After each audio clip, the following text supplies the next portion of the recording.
Donald Trump often takes our breath away with his defiance of the basic norms of American public life. But sometimes it's the smaller transgressions on decency that serve as a reminder of just how far outside the boundaries one operates. Can you control your customer? Judge Arthur Engoron made the request of Trump's lawyer during the former president's deposition in Manhattan on Monday, where he is accused of running a Ulant business in New York State. Later, after Trump soliloquized once more in response to a yes or no question, Engoron repeated his request. "I beg you," said the judge, "to check him if you can." Of course, 7 years and 5 months into Trump's political career, we now know that there is no one controlling Trump. And yet, exactly 1 year before Election Day, that rogue defendant Doc, not just presumptive Republican nominee, but also someone who is competing nationally with Joe Biden. And if shock poll in Times appeared day before Trump's testimony, if anything, he believed to be ahead of him 5 of 6 must-win battleground states. Trump's attorney, Christopher Kise, boasted about this in Engoron's courtroom, referring to his client as future President of the United States. Referring to poll, the release of poll quickly led Democratic Washingtons into preemptive blame games about the state of race. It's Biden's age now. An anonymous sniper told NBC News that the campaign needed a defibrillator.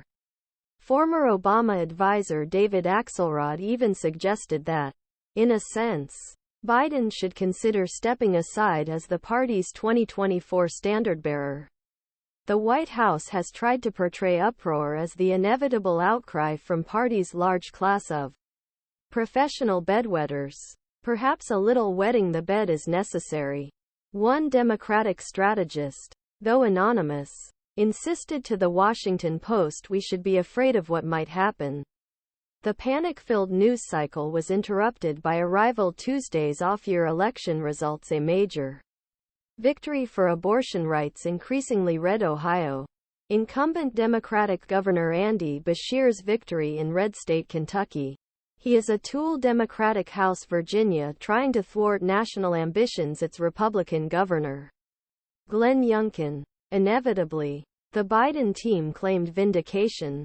Tonight across the country, Democracy won and MAGA lost, the president said on social media. Voters are voting. The polls don't do that. But days later, I still struggle to comprehend this relief. That everything went according to plan. I know spinners have a job to do and some self-soothing is necessary in these stressful times. But still, no matter which poll you choose to believe, the data overwhelmingly shows that Biden's popularity is at historic lows and essentially tied with Trump. A man who ran on a clear platform of vengeance, retaliation, and the Constitution, termination. As for predictive power of off-year elections, it's best to remember that big win in Virginia meant Democrats narrowly held state Senate